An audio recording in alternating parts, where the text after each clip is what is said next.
Happy Valentine's Day, everybody. It's been over a week since I last posted a video, and the market is pretty much exactly where it was 7 days ago. The model is still showing all systems go. Everything's above moving averages. It's time to be bullish, and probably even more so now, because as I'm going to show you in a second here, that there has been a significant change in character in the market. So starting with the S&P, where I left off a week ago, we were right here. And I think I drew some lines suggesting we were going to come down. I was actually expecting it to come down pretty close to the 200-day moving average, but we didn't get down that far. But it came in pretty much on schedule and now started a rebound. And what's really interesting here is now all the moving averages. I have this is actually a 6-day moving average here, and the 21-day, the 50-day, and the 200-day are all stacked in the right order, one above the other, and price is above all 4 of the moving averages. Now, this is significant because this is the first time that we've seen this since the early part of January 2022. And this gives me pause to be very bullish going forward. If I just scroll back here, I don't know if you're going to be able to see all of this, but at the end of the beginning of this year, we had this situation here where the 6-day was above the 21 and above the 50, and they were all above the 200. But that quickly fell apart in early January, and we have not experienced that since. A couple of times prices got above the 200, but then it quickly failed. We got close to having the moving averages stacked together here in April, but then quickly fell apart. But they never really got there. And so this is the first time that this is happening over a year. So this gives me cause to be very bullish. I'm currently 68% invested with 9 open positions. And I look back at my notes. Back in here, I was 68% invested, but I had 14 open positions. And so the difference is my position size was really tiny in here, as I sort of wanted to be involved, but only kept the positions really tiny. And then now my position size roughly double. Still not what I would call a full position. But I think if we keep marching up here within the next week or 2 weeks, I'll probably maintain between my trading accounts and my longer term accounts 7 to 10 open positions, but I'll be up to 100% invested. And then so the size of each one of those is going to go up correspondingly. So this is when you make your hay. You size up when conditions are right. And when conditions are not right, you play chicken and keep your position sizing really small. So that's really about it. If you look at the QQQ, it's a similar picture.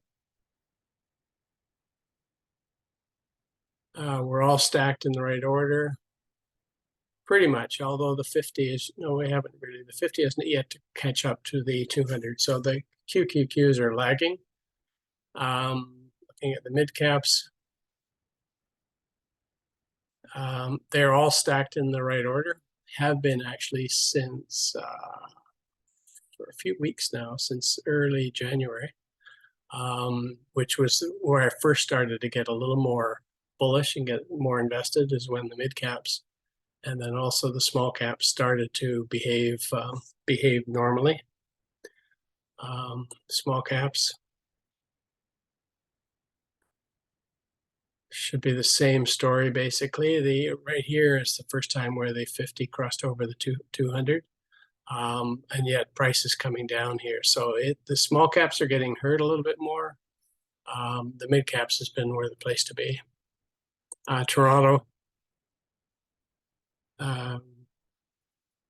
has been pretty flat. This is actually, I really like this base because the longer we base here, then the next move could be, hopefully will be straight up. I did put Janus's Canadian dollar account 100% in a leveraged ETF for the TSX. So, but the stop is right here underneath here. So very, very tight. So back to the S&P. If you're going to jump in, I'm using the SPLG. For some reason, my charts are not showing up properly with the SPY, which I normally use, but this one's identical. If you were to go fully invested, a strategy that I would employ is if it enters sometime tomorrow, assuming that it doesn't open up with a crash tomorrow, which is not bloody likely. You could say you enter somewhere around here. I would stop a third of the position here around 2.5%. And then another third down here as it gets underneath the 200-day moving average at around 5%. And then the last third, if we get all the way down here, then things are really broken. We're around 9%, 9.5%. So your effective stop would be around, what's that, 2.5 plus 5, 7.5, 16, around 5.5%, which is a tolerable risk overall by breaking it into thirds. If you want to be more chicken, then certainly an entry here and a stop under this 21-day moving average, which would be about 2.5%, would be totally logical as well. That's probably what I'm going to do. My accounts are up almost about 4% for the year. So if I lose 2.5% of that, it's not the end of the world. We're still positive for the year. So that's the way I sort of approach it. I think that's about it. Got a number of really good setups, except that a lot of them have earnings in the next day or 2 or 3 days, so I just have to stay away. But I have a couple of positions that where even though the earnings are coming up, I've got a really good cost base, so I can afford to hold through earnings. Texas Roadhouse is a good example. And down here, they've got earnings on Thursday afternoon, but it's up near its all-time high. So we're up on maybe 5 or 6% on that one, so that's okay. And then this one I think reports earnings tomorrow, February 16th in the morning, so Thursday morning. But again, I'm up here. I'm up about 10% on this one, so I've got a small position left, so I'll hold that through earnings. But there's a number of other good setups, but where they got earnings this week or early next week, so it's a little tough to establish some new positions. Okay, that's it. Very quick and easy for tonight. So any questions, reach out to me. Thanks, everyone. Happy Valentine's.